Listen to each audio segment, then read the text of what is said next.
how happy Drew Jenkins is right there in his face? Yeah, I don't see it either. They're cooking all hunky-dory now. This is Drew Jenkins and Stephanie Jenkins cooking together, all in love. She seems happy. She seems thrilled. But would you be that happy knowing that your man literally slammed that car door in your face and made you look very silly on live? I don't get it. Does she think we have amnesia? Because, like, this is the same Drew that couldn't be bothered to watch his own kids, right? Let alone feel like he's all in love with her. I absolutely can't with this. They're cooking, they're in love, but we know that he may have a side piece. He doesn't look like he even wants to be there half of the time. Like, you can't fool a Stephanie Jenkins. Like, this is completely manufactured. So, picture this, Stephanie and Drew post this sweet little home video, right? It's giving everything's fine, soft lighting, couple vibes, seasoning fish, peeling Irish potatoes, the whole Pinterest core fantasy. They're laughing, chatting, cooking together like it's a rom-com montage. Stephanie even captions it with some poetic nonsense about bonding and love through the simple things. On the surface, it looked like a couple healing, reconnecting, thriving. But girl, the internet zoomed in fast, and what they found in the background flipped the whole narrative on its head. While Drew and Stephanie were playing lovey-dovey for the camera, their toddler Atlas was in the background, completely alone, bouncing on a bed, repeating the same stimmying noise over and over again. And not for a few seconds. The entire video. No one looked at him. No one comforted him. It was like he wasn't even there. That one haunting little detail? It shattered the illusion instantly. Now, if you know anything about child development, stimmying can be a way for kids to self-soothe, but when it's constant and ignored, it can also be a huge red flag. People weren't just heartbroken. They were furious. Because this wasn't just a forgotten moment, it looked like a pattern. A child emotionally isolated while the adults played pretend for social media. And just like that, what was supposed to be a soft couple's comeback video turned into a silent scream of everything that's wrong behind the scenes. And here's where things get twisty. This video didn't just drop out of nowhere. It came days after Drew was dragged all over the internet for his alarming behavior on a live stream. We're talking slamming doors in Stephanie's face, yanking her off camera mid-broadcast, and practically throwing the kids at her like bags of groceries. And don't even try calling it a bad day. These weren't isolated moments, this has been happening over and over again. So what does Drew do when things blow up? He disappears. Goes full ghost mode. Then, like clockwork, he pops back up in a cozy video, all smiles and serving dinner, like none of it ever happened. And Stephanie? She plays right along. No questions, no confrontations. Just smiles, filters, and family captions. And let's not forget the cheating scandal. Yep, another layer. Just when people thought things couldn't get messier, a woman came forward with receipts, messages, screenshots, and even photos she claimed proved Drew was unfaithful. It was loud. It was specific. It was undeniable. And how did Drew respond? Oh, babe, he didn't. Not a word. Not a denial. Not even a vague statement. Just dead silence. Instead, Stephanie, once again, stepped in to run defense. Her big argument? He always answers my calls. Girl. Since when does picking up the phone cancel out infidelity? The internet wasn't buying it, and honestly, neither were we. That's the thing with these two.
Every time Drew messes up, and he always does, it's like deja vu. A soft focus apology video. A family dinner. A shared laugh over fried fish. It's become a formula. The chaos explodes, and instead of owning it, Drew hides behind curated content and lets Stephanie patch it all up for the public.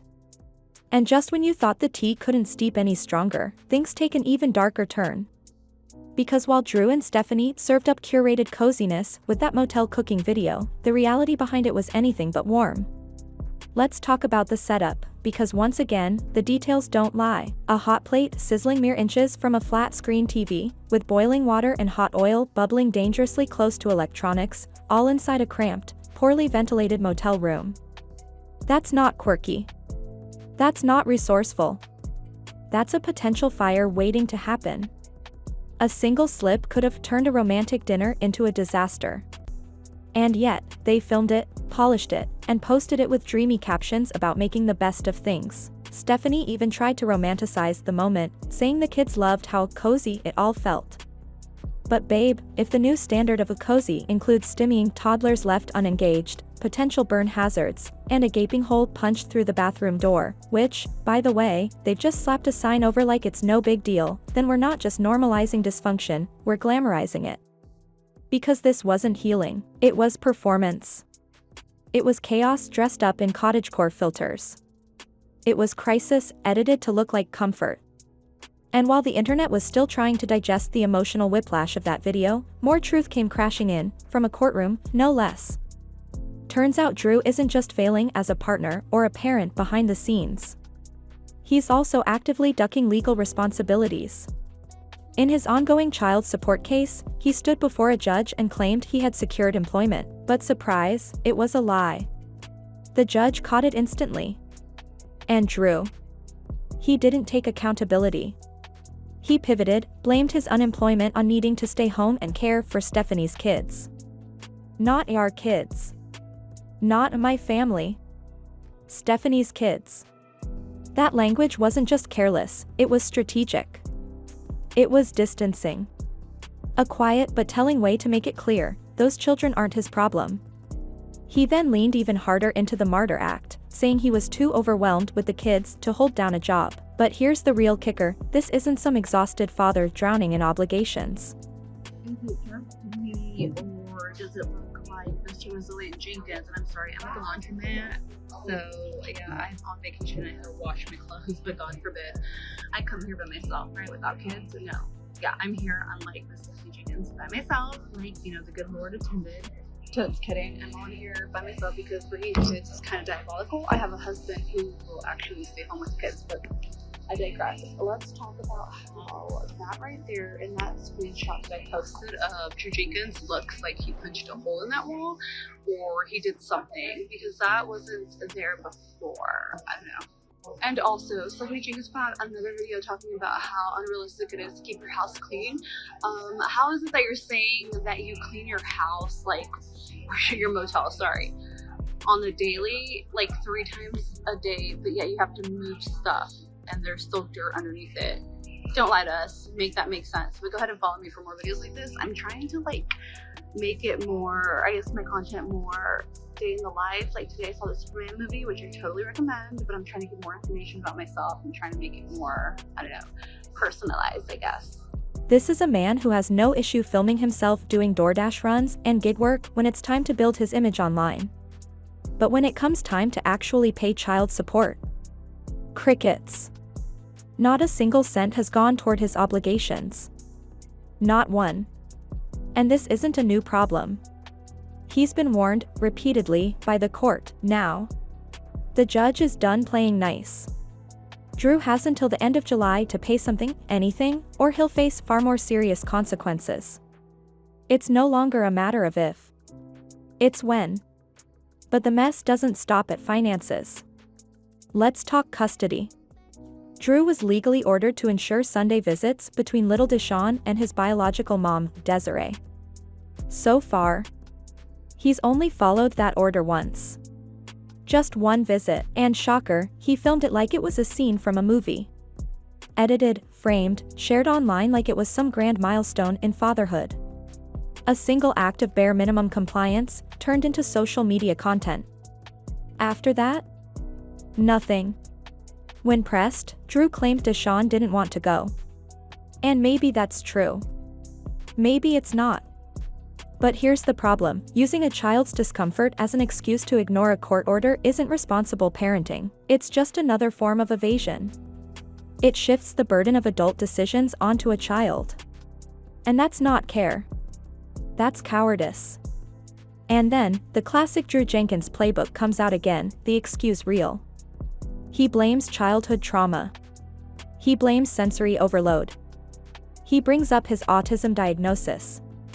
He says he dissociates from the kids, puts on noise-canceling headphones to cope.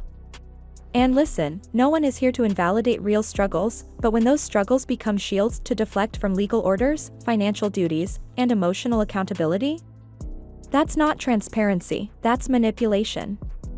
And sure, trauma and neurodivergence can absolutely be real, valid parts of someone's experience, but they don't excuse someone from being a present parent, a responsible partner, or a functioning adult.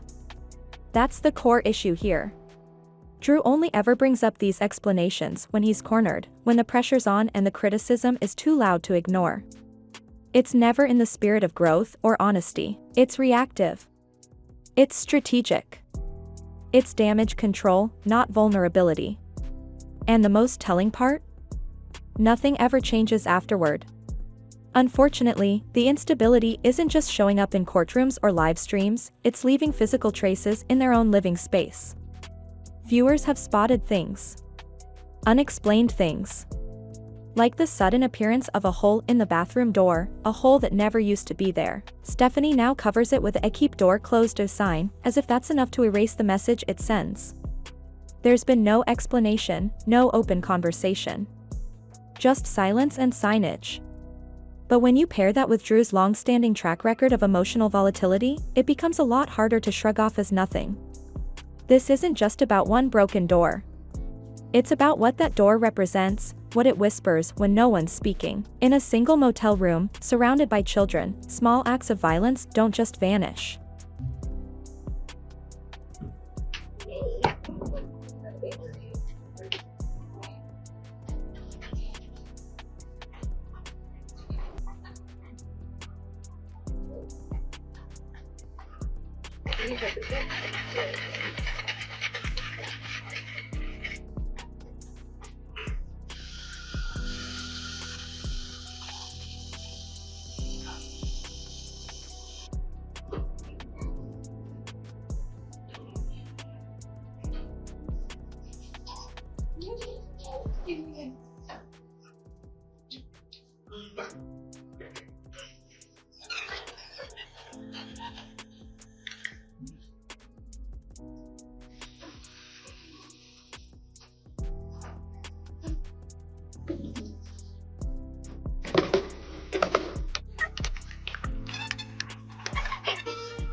Do you see how happy Drew Jenkins is right there in his face? Yeah, I don't see it either. They're cooking all hunky-dory now. This is Drew Jenkins and Stephanie Jenkins cooking together, all in love. She seems happy. She seems thrilled. But would you be that happy knowing that your man literally slammed that car door in your face and made you look very silly on live? I don't get it. Does she think we have amnesia? Because like, this is the same Drew that couldn't be bothered to watch his own kids, right? Let alone feel like he's all in love with her. I absolutely can't with this. They're cooking, they're in love, but we know that he may have a side piece. He doesn't look like he even wants to be there half of the time. Like, you can't fool a Stephanie Jenkins. Like, this is completely manufactured. They linger. They echo. They teach. And what they teach is terrifying. They teach children that shouting is normal. That things being thrown or broken isn't alarming. That chaos is love and fear is just part of the home. And that's what's so deeply heartbreaking. Stephanie still seems to believe that with enough cozy cooking clips, enough curated content and warm captions, this family can hold itself together. That if she just keeps filming, keeps smiling, keeps believing, it'll all work out. But the cost of keeping that fantasy alive? It's high. Too high. Because while she's busy preserving the illusion of a man who's already shown her time and time again who he really is, her kids are growing up surrounded by instability. They're watching a love story that plays out for the public, not the private. They're learning that affection can be staged, and attention has to be earned, not given freely, and that's not just sad. That's dangerous. That's the real message behind this latest video, the one nobody was supposed to see, the one tucked behind the smiles and sizzling pans. This isn't just about a man who won't grow up. It's about a repeated pattern, a cycle of manipulation, image management, and calculated silence. Every time Drew messes up, the sequence begins, the outburst, the disappearance, the comeback content. And every time, Stephanie plays the same role, hopeful, loyal, trying so hard to keep the peace. Maybe she's clinging to the hope that he'll change. Maybe she's too scared to admit that he won't. But regardless of her reasoning, the truth remains. And it's the children who are paying for it. Because while Drew tries to salvage his public image and Stephanie tries to preserve the relationship, the kids are learning something entirely different. That apologies don't need action. That chaos will be cleaned up with captions. That love isn't something you feel, it's something you perform. And no filter, no matter how soft, no lighting, no matter how golden, can hide the truth. Emotional neglect can't be masked with a home-cooked meal. Legal evasion can't be hidden with hopeful quotes. Disconnection doesn't disappear because you filmed a family moment. This isn't about canceling anyone. This is about seeing the situation clearly. Drew can keep performing. Stephanie can keep filming. But unless true, grounded accountability walks through that door, everything else is just noise. And maybe that's the most devastating part.